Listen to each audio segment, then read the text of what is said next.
салом як хабар. Миёни Душанбеву Хуҷанд ба се шаҳри Эрон, Машҳад, Шероз ва Киш парвозҳои нав бароҳ монда мешаванд.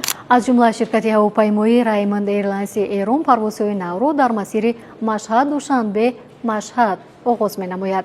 Ин тасмим дар мулоқоти роҳбари агентии ҳавонавардии Тоҷикистон Ҳабибулло Назарзода ва Ҳусейн Пурфарзона, роҳбари агентии ҳавонавардии Эрон гирифта шудааст. Ширкати эронӣ тасмим гирифтааст ки дар масири Машҳад, Душанбе, Машҳад парвозҳоро аз 17 ноябр ҳафтаи 2 маротиба анҷом диҳад, аммо ҳоло замони дақиқ ва тафсилоти ин парвоз мушаххас нест.